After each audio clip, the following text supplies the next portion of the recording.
Are we live? Okay, we are live. Just give it a couple of people to join us. But we are live and we are here to talk today about Clap When You Land by Elizabeth Acevedo. This is now our third E=MC² live show, I think it is. What must be the first one. And I'm really excited to talk about this one because I have a lot of thoughts and all of them are good. So, Yes. without further ado, do you guys want to introduce yourselves? I'm guessing you know who I am because you're on this channel, but if not, I'm Kira and this is my channel. Welcome. Do you want to introduce yourself? My name's Em, or Emily, and I am from the channel @ALittleWriterEm, and I do videos on writing and reading, obviously. I like to read romance, contemporary, thrillers, non-fiction, in particular memoirs, and yeah, I'm really excited to chat with you about this book because I loved it too. Mollie? Hi, I'm Mollie. I do videos where I mostly have breakdowns because I like to read a lot of books that make me cry. I'm probably going to do a lot of study vlogs because I'll be working on my dissertation next year. And yeah, I do a series called BookTuber's Choice where I read other people's favourite books. Nice. Love that. Well, welcome everyone. That's us. So, just to briefly summarize Clap When You Land, if you're not aware of what this book is about, I feel like this is a book that everyone has been talking about over the last couple of months, so I'm sure most people are familiar with it, but it is, of course, by Elizabeth Acevedo, and it is one of her books that is written in verse, and this book tells the story of two sisters. We have Camino and Yahaira. They are sisters, although at the beginning of the book, they don't actually know that each other exists. And so this story essentially tells their journey of finding out about each other through the very tragic circumstances of their dad passing away in a plane accident, at which point they then discover that he was kind of leading two dual existences, one in New York with Yahaira and her mum, and then one in the Dominican Republic with Camino. And then following that, we kind of have this whole very messy discussion of grief and everything else that comes along with that, and sort of trying to process what has happened and also process this discovery of a whole new side to themselves and to their dad's life they just didn't even know about. So, as I'm sure you can gather, it's a book which deals with a lot of things, so I'm sure we're going to have a lot of things to talk about, but to summarize, I loved it and gave it 5 stars. Okay. I tend to not rate books on my channel anymore. Like, I just don't use a rating system, but for the purpose of these live shows, I have been rating the books that we chose, and I also gave this one 5 stars. Like, I just couldn't fault it. So yeah, 5 stars. I also gave it 5 stars. Loved it. Wow. Such a contrast from last month. Right. I feel like we are either like super hot on the book or we absolutely hate it, and yeah, nothing in between. But let us delve into what it was that made us all love this book so much. I guess we could start off with some spoiler-free discussion. And I think the first thing I was kind of wanting to talk about was the fact that this is a book, like I've mentioned, that is written in verse. For me, at least, that was a relatively new concept. I'd never read a book that was written in verse before. I've read poetry before, but I've never read like a novel that is written in verse, and I was kind of nervous about it because I just didn't know if I was going to like it. But in actual fact, I actually thought it worked really, really well. So I just wondered if you guys had any thoughts on that. Definitely a book written in verse isn't something that I naturally gravitate towards, and I actually didn't know that it was going to be written in verse when I bought it, because I read With the Fire on High, and that by Elizabeth Acevedo isn't written in verse. So when it arrived, like, I was quite like surprised, but actually I think that format really worked for this book. It was, I think when you write in verse, you have to have the talent of being able to pack in the whole story in much fewer words, and I think that's a really unique talent. It's something that I could never do, and I think Elizabeth Acevedo just absolutely nails it. I've read books in verse before, and I think sometimes either too much has tried to be done with the less amount of words, or like the full amount of what is meant to be explored hasn't been conveyed because there's less words to convey it with. But I think she just absolutely gets it spot on every single time. Like, I just think it's such a good structure for this book. Yeah. Great. It's a fairly new concept to me as well. So I read my first book in verse last month, and that was because Tasmin picked a book for me to read, because I was very much like, I wouldn't read a book by Elizabeth Acevedo at first purely for that reason, because I was adamant that like I was going to hate it. But then I started with Moonrise by Sarah Crossan and absolutely loved it, so I was like, right, instantly, like, have to get this. And I loved it, and I remember someone saying they'd recommend me listening to the audiobook along with it. And if you haven't read this and are interested, and especially if it's not something you normally read and haven't read a book in verse before, I'd highly recommend the audiobooks. It literally felt like being at a poetry slam. It made it such a more powerful and enjoyable experience for me. I absolutely adored the audiobook, and I'm going to listen to the audiobook when I read the Poet X as well. Yeah, I agree. I definitely want to listen to the audio because I enjoyed reading it just as it was, but I think, like you say, that would make it even more powerful.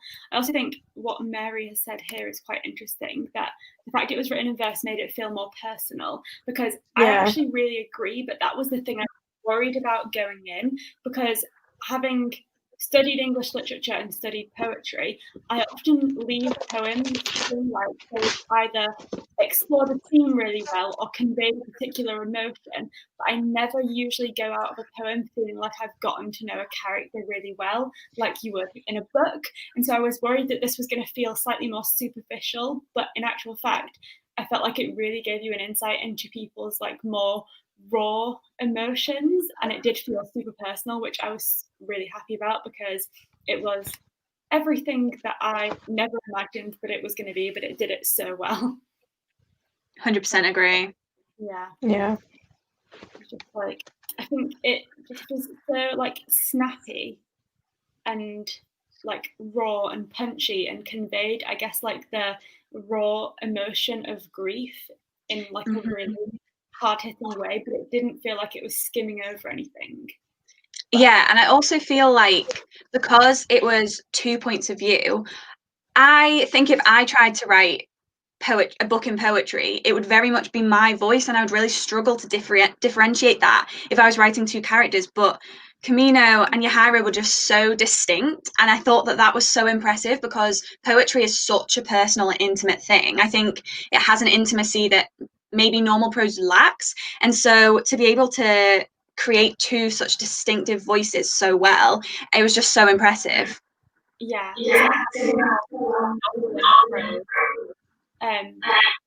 Can sometimes feel like a choice, because you can explore things in slightly more depth, and whereas like poetry sometimes feels like something that's just like an insight into the author rather than into a different character, whereas I feel like in this one it combined the best parts of poetry and of prose. I didn't feel like I was reading a poem. Yeah, I didn't either. But it also didn't feel like you were reading like a traditional novel, so it kind of like took the best bits of both, I think. Yeah, 100%. But it seems like everyone in the comments seemed to really enjoy that, and someone else, Mollie, also agreed that the audiobooks for Elizabeth Acevedo are really good. I'm definitely going to be reading the Poet X, because that's yeah. Poet in the title I've always been a little bit apprehensive about, but I really appreciated that the audiobook had two narrators though, and it wasn't just Elizabeth Acevedo, so it was really like giving both characters real characterization. Like, it gave them their own voices and their own personalities in a way, which was really nice. And that almost made it feel even more real, because you could differentiate the two, and it wasn't just the author like reading through the whole book and then saying, oh, this is this character and this is this character. Yeah, actually, that So, I think audiobooks are so much like easier to listen to, and you can get through. It's more accessible if it has multiple voices in that characterization. I definitely want to reread it on audio because I think that'll be such a cool experience. Yeah, definitely. Okay, so I'm pretty sure that the structure is like the only thing we can talk about without delving into spoilers for this one. Yeah. So without further ado, we'll be jumping into the spoilery section. And as always, if you've got any questions or thoughts throughout our discussions, just leave them in the live chat and we'll definitely answer any questions you've got. But did you have something you wanted to talk about in regards to like the background for this book? Okay, so if you've read this book, then I'm sure you'll have seen that just before the acknowledgements and after the end of the book, Elizabeth Acevedo explains like why she wrote the book and the reasoning. And I think if you've either read the book and you haven't read that, then I think it really wraps up the reading experience to go and read that. Or if you're about to read it, I would actually recommend, I think, reading it first. Like I kind of wish I'd seen that before I read the book. And it talks about how this is based on a real event. The sisters are fictional, but it's based on a real event which happened in a plane crash, flight AA587, which was in 2001, crashed in New York City. And it was a real, like 90% of the people on the plane were Dominican. So it was a massive traumatic event for the New York Dominican community. And she talks about how she really wanted to draw attention to this tragedy and the individual stories that came from it, because in real time when it happened, it was only a couple of months after the 9/11 tragedy. And once the plane crash was distinguished as not associated with terrorism, as a society, people kind of moved on from the plane crash quite quickly. So she talks about that, and she says that she really wanted to write this because this had a massive impact on the New York Dominican community, and she wanted to tell an individual story to kind of draw attention to that and to the real people that were affected by this. Because as a society, maybe it was kind of moved on from, but this affected people's lives so long term and affected communities and culture. And I just think that is so powerful, and it really reshapes the reading experience once you know that. And so I think it was really an important read. Yeah. Just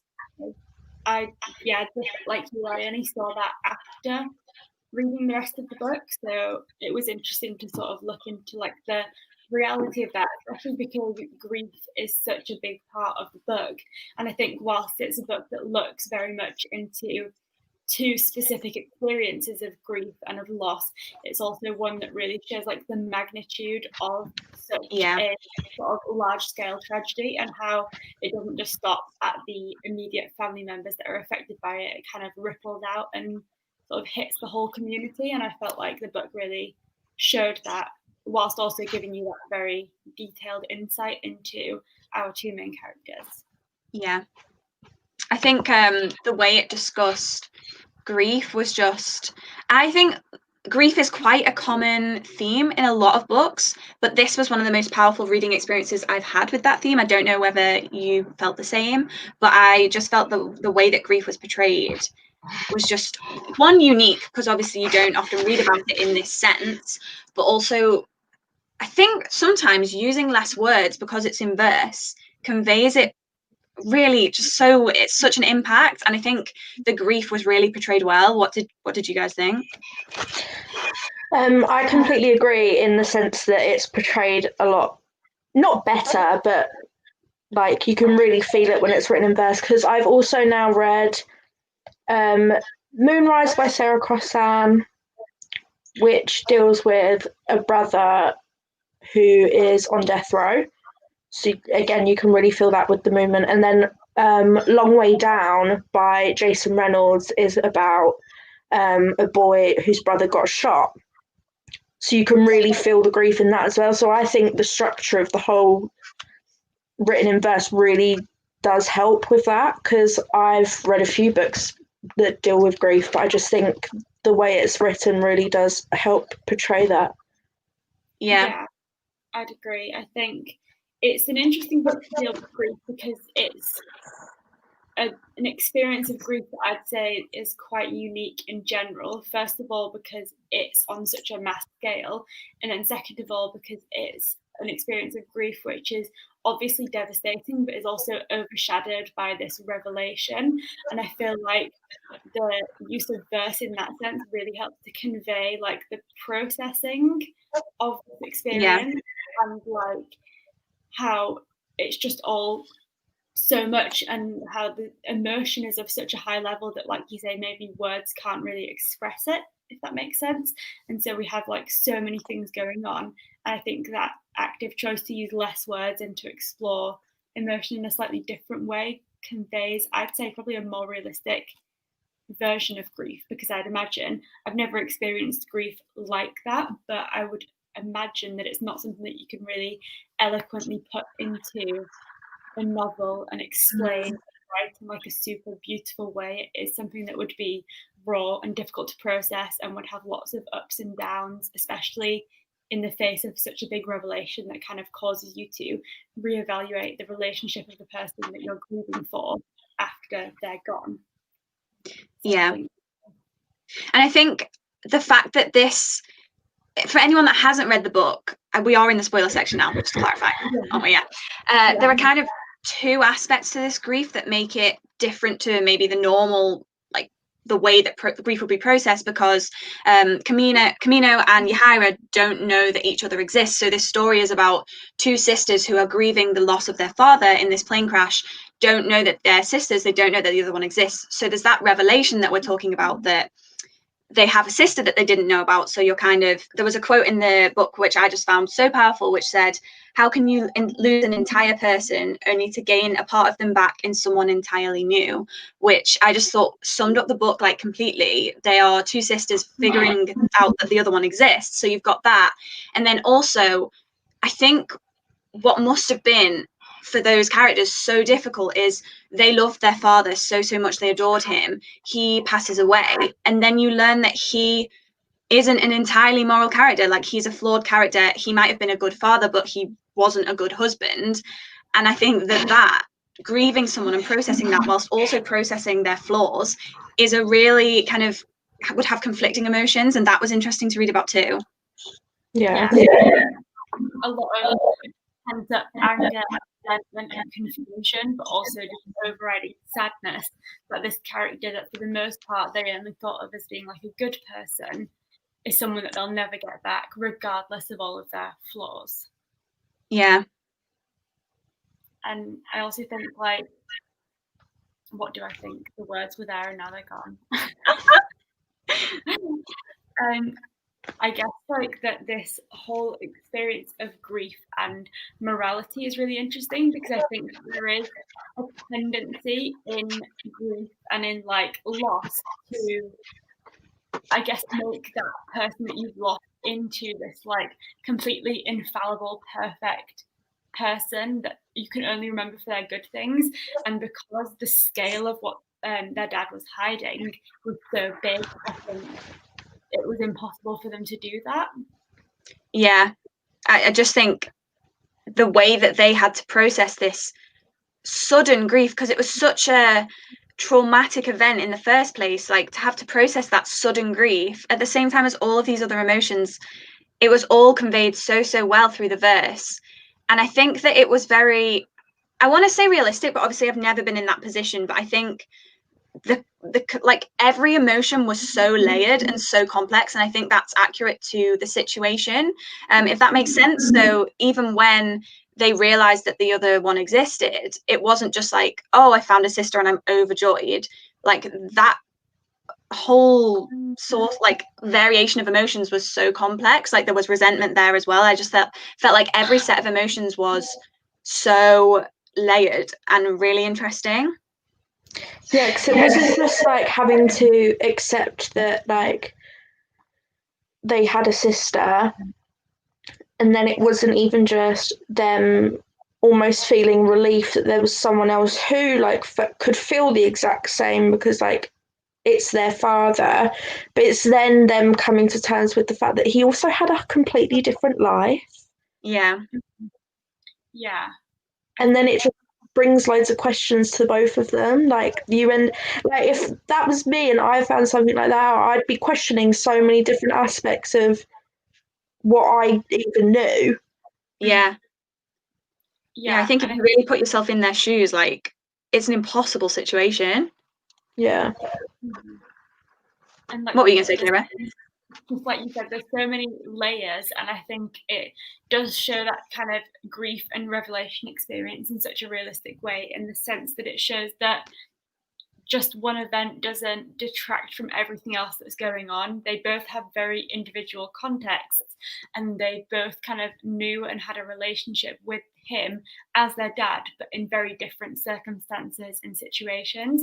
And although there's kind of some light in the darkness, in the sense that they find out that they still have like a piece of their dad in this new family member, it's also not something that kind of detracts from everything else they have going on. I don't know how you guys found it, but I thought it was particularly interesting that we find out that Yahaira kind of knew something of the situation before he passed away, and she obviously didn't know that she had a sister, but she did know that her dad was married to someone else. And she was kind of carrying that burden for, I think, did she say like the year before he died? And so her relationship with him was like completely changed because of that. And then only after he died did she then find out that everyone else already knew about that, including her mum. And so she'd been like holding the burden, but there's just so many different complexities. It's really interesting. Yeah, and definitely both of the characters seem like, I think, I don't know how to explain what I want to say here, but the other example of that is Camino and her resentment of Yahaira and the way that Yahaira has grown up and the things that she has had that Camino feels that she didn't have, and that wealth and that different living situation, different opportunities. And so both sisters have had hardships that the other one couldn't recognize, and that really kind of prevented them from having an immediately easy relationship with each other. I think I just love books about sisters. I find sister relationships fascinating. So this one in particular, obviously this sister relationship was so complex that I felt like at the end when they started to bond, it almost made it all that more rewarding as a reader, because they didn't just hop straight into that. You really got into the complexities of each character, their background, the things that they couldn't understand about each other, and it just made the reading experience that much more powerful for me, because by the end, obviously, some of those things had started to be resolved. And it tried to tackle a lot of topics, but I felt like it did them all very well, which I don't often say with books that try to tackle a lot like that. Yeah. I would agree. It definitely deals with a lot of different things. And I was worried that being that it's a book that has less words being written in verse, that it was going to feel like it skimmed stuff, but everything felt so like developed, which was obviously really nice. I was kind of wondering what you guys thought about some of the less primary characters, in particular like the two like maternal figures that we've got. Obviously we have Yahaira's mum, and then also the auntie that Camino lives with. I love Camino's auntie. Yeah, me too. I think she might have been my favourite character. Right, same.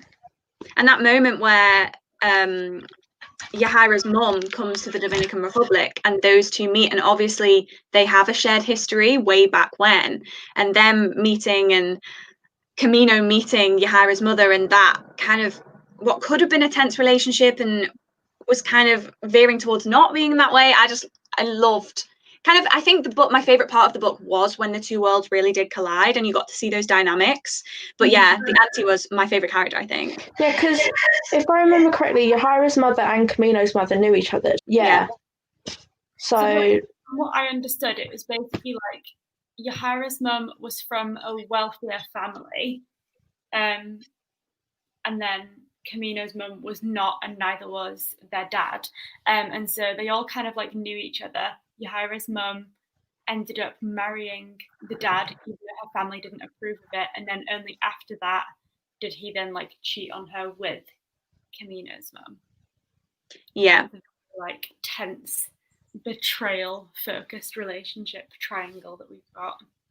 Yeah, definitely. I think it's so interesting that all of that was going on and all of that history had occurred, and the sisters, I mean, I know Yahaira towards the end of her relationship with her father did start to suspect things, but it's the two sisters realizing that all of this did go on. And I think that it captures, this might be a very unique situation, a very unique story, but it captures that something that I think happens for most teenagers, which is when you start to realize that your parents are people and they had lives before you, and they had all of these kind of diplomatic relationships and history and things that happened, and you have to come to terms with that and realize that they're people and they're flawed. And I think that that is a universal experience almost. But this might be a unique situation, but that's something that a lot of people can relate to. Yeah, like specifics of these characters, overriding message is something that a lot of people can relate to. And I think there's also like something of that sort of classic trope of there being kind of like hope and progression in the younger generation, because it would be so easy for them each to resent each other for Camino for being from the family that lives in the States and has more privilege and a sort of more stable economic situation. And then it would be really easy for Yahaira to resent Camino for being from the family from like the other woman and the one that their dad kind of betrayed them with and that type of thing. And yet they kind of struggle with this and ultimately decide to put that to one side and like unify. Yeah. Come out stronger together, which I think is nice. Yeah, like that, having that struggle and being that younger generation that decides to progress, I think is like the kind of one of the main messages and themes of the book, as well as also like identity. And I think it really explores what can happen when you feel like your identity is half in one place and half in another, because obviously Yahaira has grown up in New York City. She's always wanted to visit the Dominican Republic because she knows that she has roots there, but she hasn't grown up there, and so she kind of feels like she's grown up in New York, she lives in New York, but her roots are elsewhere. And it's her going to meet Camino in the Dominican Republic is a big step, not only to meet her sister, but also she's going to the place which she has always felt connected to, even though she's never been there. Am I right in saying that she's never been there prior to that? Yeah. Yeah. So I think it's also a big question of identity, and identity when you're a teenager, there's nothing more prominent than that. I don't think everything comes down to your identity, or figuring out who you are. So I think that was a really important discussion, a really interesting one to read from Yahaira's point of view. Yeah. Because like obviously one thing that Camino resents is that she feels like Yahaira's always had everything. She's had this privilege, she's had this economic wealth. But one thing that Yahaira probably feels like she hasn't had, and that's conveyed in the book, is that she feels like she's never had a concrete sense of self, which she thinks Camino has had because she's grown up there. So they're both kind of jealous of each other for different reasons, but they're, it's understanding that, which I think was really beautiful to read about. Yeah. One of my favourite scenes was when Camino ran away and was at the beach, and I think his name's El Cerro, when he's like going to attack her, and then just when Yahaira like finds her and like they all go and search for her, but then like Yahaira's sisterly instincts just kick in, and her instant reaction is like protect Camino, like protect her. Like, fair enough, she's stolen from me and she's done this and she's treated me this way since I've been here, but she's still my sister. Yeah. I mean, that just captures like the root of having a sister. Yeah. I have a sister and we can annoy each other so much and bicker all the time, but if she's in trouble, like, I'm gonna be there. Do you know what I mean? Mm-hmm. Yeah, I think there's also that inherent understanding that like the things that she'd done wrong were not of malicious intent, and there's kind of like a willingness to understand the complexity of the situation and recognize for like Camino like the desperation that had driven her to do those things. Yeah. And then obviously the added desperation of being in a situation of danger that she couldn't see a way out of. So I think it's that there's like a mutual understanding that they're both going through something so difficult that they're probably going to be acting out of character, but they're both kind of willing to overlook that and see the best in them. Yeah, definitely. It really captured the two individual struggles and how I think the struggles that you face as a teenager in these two different worlds, because I don't think Yahaira could have really even begin to have understood the struggles that Camino felt, why she felt compelled to run away, the struggles of having men like El Cerro watching you in that danger as a young woman living in the Dominican Republic.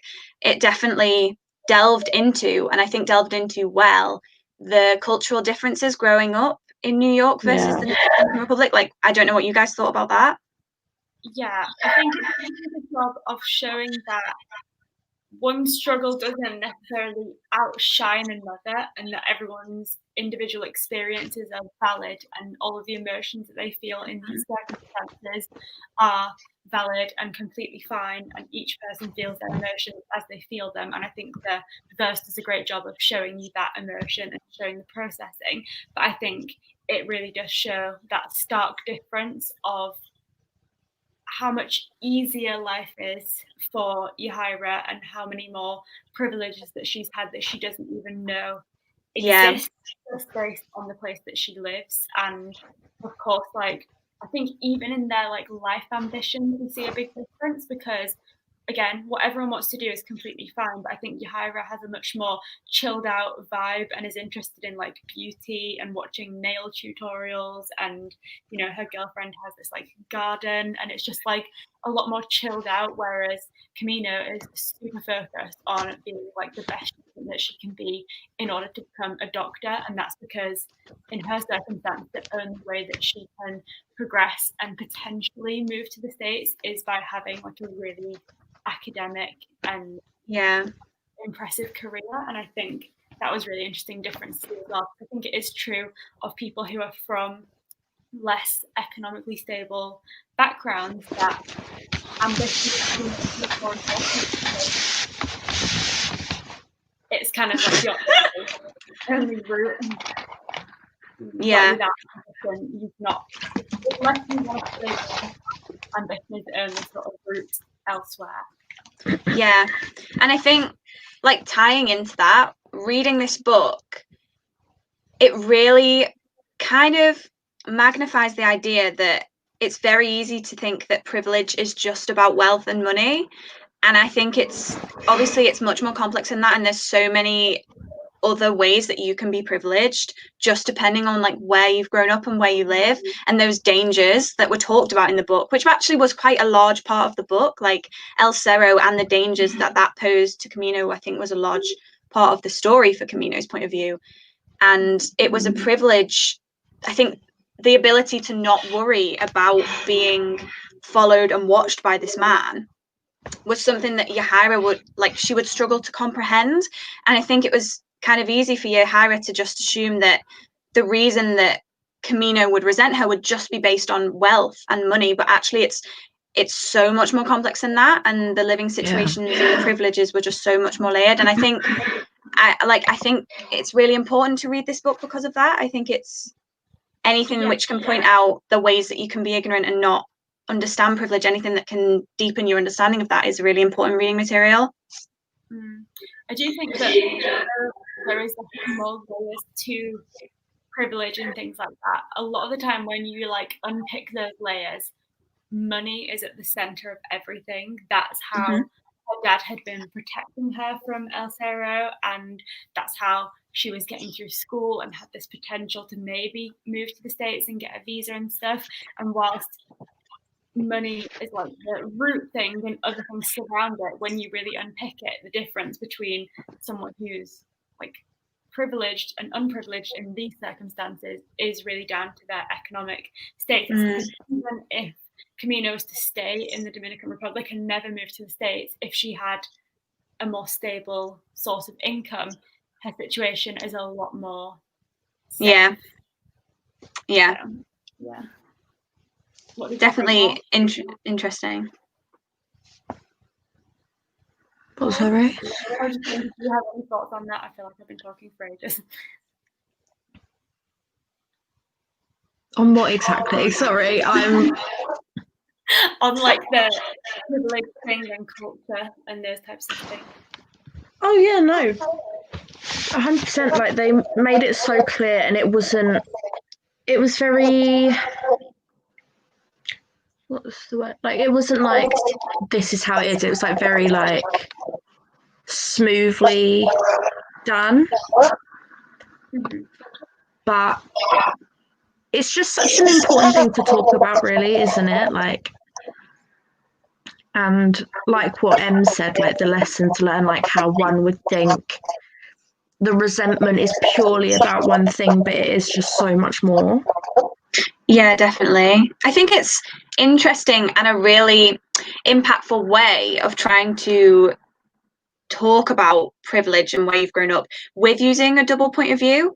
I think that the characters learning about each other and learning about each other's struggles is a great way of telling the reader about struggles that go on, because you're seeing the characters' reactions, but you also have your own reaction. And I think double point of view was definitely the best way for this book to have been written. I don't know, like, because I think sometimes you read a multiple point of view book and you don't really understand why the point of views are there and why it just wasn't shown from one angle. But I actually think that this was perfect. Like, it needed the double point of view. There is no way I could imagine how this book would go, like, just one. Yeah, it had to be two.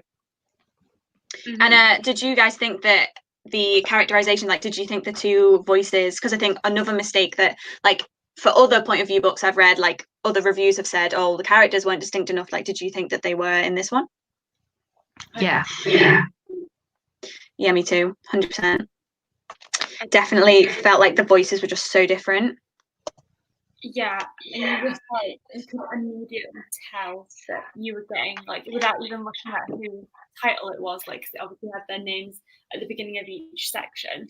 You could just tell whose story you were getting based on, like, what they were talking about and all that kind of stuff. I think they were very well developed, even from, like, the very beginning.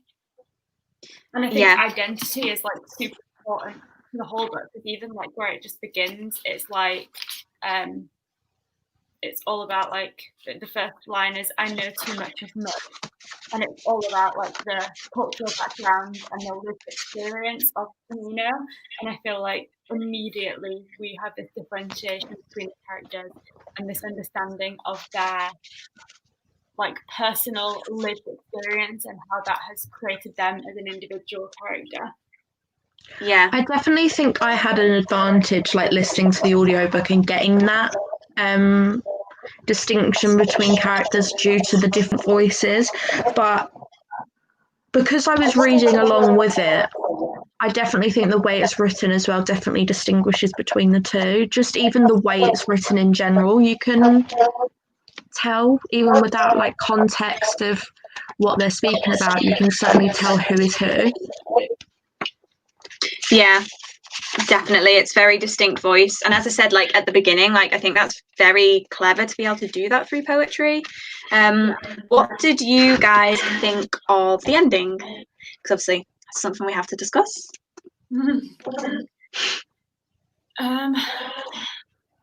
What did you think? Oh, that's mean to swing it around on me first. I liked the ending. It was obviously a highly emotional ending. I think it was really important to the story that Yahaira's mum came to the Dominican Republic, like, towards the end. I don't know if I expected that to happen or not, but when it did, like, it just made the story wrap up better, I think. And obviously you had that highly emotive scene of when Camino tried to run away, and she was attacked. That was, again, highly emotive, and that drew that storyline to a close. Like, I felt like every storyline kind of, I don't want to say tied up in a neat little bow, because this was too complex of a story for that to ever be the case, but I think it did it to the extent that the ending made sense. I really liked the ending, like, with the two sisters. For a while, it wasn't clear to me whether they were going to kind of want to be friends or want to get to know each other. It really did seem like it was getting very close to the end and Camino just wanted nothing to do with Yahaira. So the fact that the ending was a little more hopeful than that was heartwarming. I don't know what you guys thought. I feel like I had similar thought, but also very different ones. I liked the ending in terms of, like, what it did for Camino and Yahaira, and obviously specifically Camino because she got the opportunity to come with them to the States. And I feel like that was interesting. I also felt like it felt very organic and believable in the sense that they were just starting to form this relationship with each other, and it felt very tentative and fresh and sort of delicate, and it didn't feel like these two sisters had just randomly come into each other's lives and all of a sudden everything was perfect and they have this like ready-made best friend who they're going to be like best friends with for life and there's going to be no issues. It felt very much like a relationship that was built on and founded in a really traumatic situation. And I feel like it definitely displayed that really well, because it showed the start of this relationship that had a lot of promise, but that was still very much in its early and fragile stages. And so I liked that. I felt like it was a hopeful ending, and it just felt like it tied their story up quite nicely. However, returning back to that discussion of like privilege that we were just having, I did feel like it was an ending that kind of left me feeling a little bit sad, just in the sense that Camino is just one character who is getting a chance at maybe a privileged life, and only really getting that through pure chance, not because of the fact that she's a clever individual who was working really hard and deserved it, just purely based on circumstance. And there were so many other characters like her aunt, like her friend who just had a baby, and all the other characters that we met in the Dominican Republic that don't have that opportunity and will never. And it kind of opened up a discussion about the whole visa process and how difficult it is for people to have those opportunities, and again how it really does just come down to chance and absolutely nothing else. I also think the character growth of Yahira's mum was really important, like especially in terms of her views on Camino. Like, she openly said that their father really wanted Camino to come and live with them after her mother died, but Yahira's mother was so against it. But the bit, like right at the end, when Yahira and her mother are talking, and her mother says she needs to come back with us, not because it's what Pappy wanted, but because it's what she needs and what we most need. Like the fact that she's acknowledging that she actually needs that as well. Yeah, I actually think that's really like interesting. I think Yahira's mother maybe had, I think Camino and Yahira's mother maybe had the most character growth. I like thinking back on it, I think they were the two that learned the most, and by the end, what am I trying to say here? Their like thoughts on the whole thing were the most different. I like hadn't even thought about either of those two things until you said it. So that's so interesting. That's why I love discussing endings. Yeah. I feel like they were both characters who had kind of like closed themselves off from emotion towards the situation as a form of like self-protection. And in order to progress and help themselves heal and grow from the situation, they had to kind of open themselves up to feeling emotion, be it positive or negative, towards that other person. So obviously, Yahira's mum had this resentment towards Camino, and then only through kind of like opening herself up did she kind of realize and process that resentment shouldn't really be harbored towards this innocent child that was a byproduct of her husband and her friend betraying her. And similarly, Camino kind of had to realize that although it is really unfortunate that she was the one that didn't come from the privileged background, that holding resentment towards her stepmom and to her sister isn't going to help her or change the situation. So I feel like, we do see them both go on a really interesting arc. So I feel like Yahira is the character that's the most open throughout the whole thing. Yeah. These other two women are a lot more sort of set in their ways and need a little bit more time to come around to it. Definitely, 100%. I think it's the difference through them. You just saying then that them learning that that it wasn't the other person's fault, and it was kind of just a consequence of a situation, and it wasn't the other person's fault. They were learning about each other's lived experiences, which again is another great way of showing the reader the difference in lived experiences, if that makes sense. I just felt like this book, like the real beauty of it was how seamlessly the characters learned things about each other and their situations, and in doing so the reader learned more about situations. I think that is, for me, one of the main reasons why I read, because I think it's important to read things that are gonna offer you different lived experiences and show you, like, tell you different stories. And I think through the characters doing that, it really gave the reader that effect too. Does that make any sense? Yeah.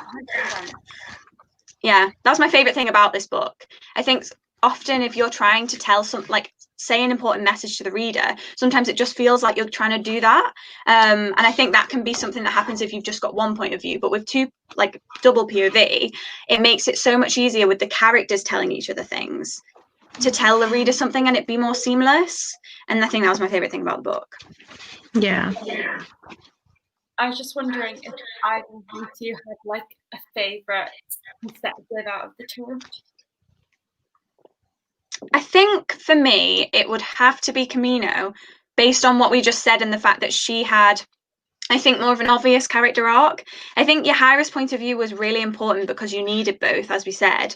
But if I was going to have just one point of view, I think I would want it to be Camino's. I think her character arc and the revelations that she had and the experiences that she had were more developed, if that makes sense. Like, I think both of the point of views were developed and both were very vital to telling the story, but Camino, I felt like, had more of a character arc, so definitely Camino. Yeah. Mollie?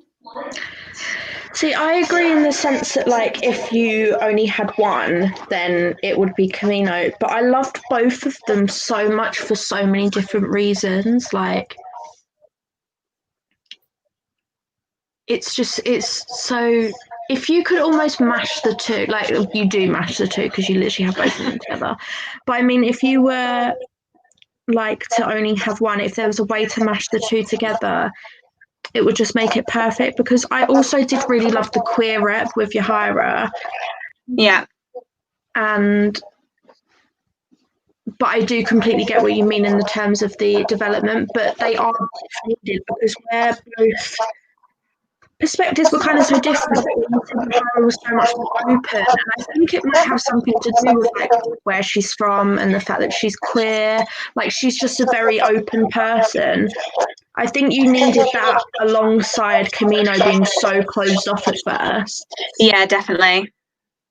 Yeah. To balance each other out, which I think was really important. I couldn't imagine this book with only one perspective. I really couldn't.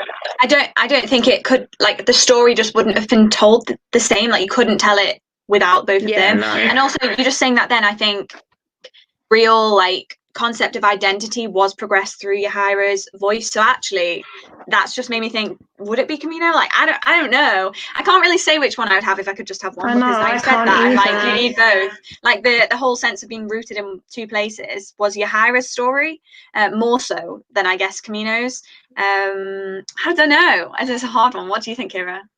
I was going to say, when I asked the question, I was also thinking Camino.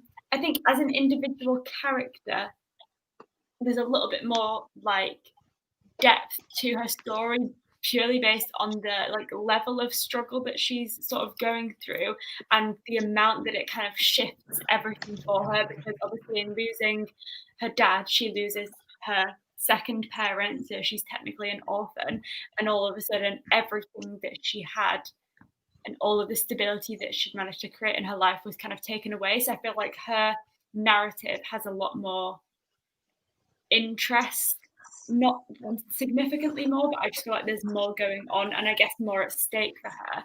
But then I also think that because Yahaira was the daughter for the majority of the time, like she was the like 9-month-a-year daughter rather than like the 4-month-a-year daughter, and her relationship with her dad and the sort of rockiness of their relationship before his death was more interesting. It was interesting, I think Camino as a character was more interested in seeing how she dealt with the aftermath, but then I think Yahaira's experience of grief was more complex because of the relationship that she'd had with her dad, that I think was slightly less rose-tinted than Camino's. If that makes sense. Yeah, like that must have been so hard for her as a character to know that her father passed away, when prior to that they hadn't had an entirely, like, it was a flawed relationship, and there's a lot of maybe regret tied to that. And I just think all of the comments and like commentary on grief in this book were just so well written. There's so many angles on grief. It wasn't just that they'd lost someone, it was that they were figuring stuff out about someone, and it wasn't such like it made him a less perfect person than in their views. There might have been regret over the way that Yahaira had left things. They've got the grief that is almost, they've lost something but they've gained something. Like, just all of the different commentary on grief was just so well written, definitely considering the fact, like, I just can't get over this, and I'll like shout about it till the cows come home, that it was in so like fewer words. Like, it's just so impressive. Yeah, I think it shows grief as being not linear and not replicable based on like two individual experiences. Two characters who are going through the most similar experience that you could have, in the sense that they've both lost the same person who was both, and yet their experiences are so different. And so I think it just does such a good job of showing that very unlinear experience of grief, which shows the ups and downs, the variety of emotions that you might feel, and how it can vary so much between person to person. Yeah. And I think that's why the two perspectives is obviously what you need to get the full picture, because it is just like so. That was very cohesive. Yeah. Smoothly done. Are we like? Do we have anything else we want to say about it? I'm trying to think. Does anyone else have any questions for the meantime? I think we're coming to the end of our discussion. So if you've got any more questions, feel free to ask them. Also, like, we've obviously already said that we all gave it 5 stars. It's great. So if you rate books, what it is that you voted this one, because it's just such a good book. I'd love to know what everyone else thinks. But yeah, I think to summarise, this is honestly one of the most faultless books I've ever read. Yeah. Everything that I assume Elizabeth Acevedo set out to do with this book, she did impeccably well. It was so well done. Nothing felt like it was rushed or skimmed over. It dealt with so many topics, gave me an insight into things I've never read about before or even really considered. And I just think it did everything so well. And again, I went into this book nervous, knowing that it was written in verse and that was something I wasn't very familiar with or confident about reading. And it was so incredible. Yeah, I completely agree. And I think often with books written in verse, at least it's the case with the books that I read written in verse, I often read them either in one sitting or 2 sittings, just because they are quite a lot quicker to get through. So I think when I read a book in normal prose that's of this like size, it would take me a few days, and so it's different sittings, and so maybe the impact might be slightly lessened. But reading this in one sitting, as I think I read it like mostly in one sitting, it was a massive impact to have all in one go, and the reading experience was just so powerful. Like, as you say, this was a book that I read this during a week for a readathon, so I was reading a lot of books, but even as I was reading the other books, like, I was thinking about the characters. Like, sisters are just my favorite thing to read about. Learning things about other people's lived experiences and the dynamics between people is another thing I love to read about this, and the verse is something that I definitely want to explore more, so I just couldn't recommend this more. I'd literally love to talk about this forever. I just love it. Yeah, amazing. Okay, so I'm guessing it doesn't look like we've got any more questions. So E equals MC squared means that we're back onto E next month with M. Just through the book. Yeah, so the book that I've picked, obviously we have tackled 2 dystopians in our book club so far, and we've tackled 1 book written in verse. So contemporary is my favourite genre, so I have chosen a contemporary novel, and my favourite thing to read about at the moment is people in their 20s or people in their like young adulthood basically accepting that their life is a mess. Like, It's what I can relate to at the moment, so it's what I like to read. So I have chosen Expectation by Anna Hope, which I've seen a lot, like talked about a lot. And also this book is reduced. I got mine from Waterstones and it was reduced, and it's also reduced on like Amazon and all of those places. So if you want to read along with us, it's reduced in a lot of places at the moment. And this one follows 3 friends. So you've got Hannah, Kate, and Lissa, and they are best friends when they are younger. And that friendship kind of remains as they get older. But when they are younger, obviously you share these experiences, and your experiences are more like shared. So they are having the same like romance. It says activism, romance, and revelry, and they have this promise of everything that's going to come in their life. And so the book is set 10 years later after that, when it says that they are amidst flailing careers, faltering relationships, and each craves what the others have, and they grapple with the question, what does it mean to have a meaningful life? So this is about 3 people in their adulthood that were best friends. They've obviously had very different experiences in life, and they are kind of dealing with the resentment that comes with that and adulthood. And so that's the one I've picked. I hope you guys are excited to read it, because I literally think I'm going to be reading this like relatable. No, I'm excited to read it too. When did we say the live show was? I feel like you guys have a better grasp. September 27th. September 27th on my channel at 8 p.m. That's when the live show is going to be for Expectation by Anna Hope, and I am so hyped to read this one. I wrote the description below. It currently says different book, but just ignore that, and I'll change it. If you are in the UK, I've just looked on UK Amazon.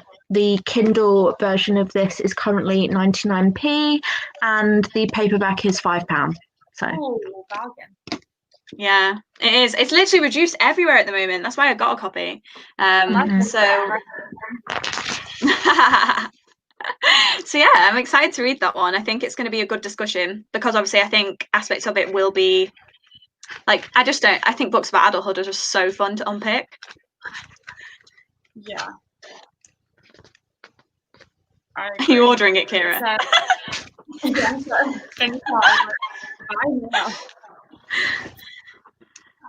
Yeah, no, I agree. It's something to read about, and I think so many books that kind of tackle young adults and that tackle people in their 30s and over, but I feel like there's not that much that kind of delves into that experience of like post-university and trying to figure out like what the hell is going on. So I think the more books about that, the better. Definitely. I'm excited, and I hope that people will be excited to discuss that one with us, because I think it's going to be a fun discussion. I agree. I feel like it's also a book that potentially like we might have different opinions on, because so far we'd either all hated it, all loved it. You know, I just think this maybe has the most potential to be one that we disagree on. Yeah. I agree. So very excited to read that. Okay, well, thank you all for joining us to discuss Clap When You Land. We all had a great time doing it. I hope you've enjoyed hearing our thoughts on it. Obviously, if you didn't manage to tune in live, it's up on my channel, so thanks for watching anyway.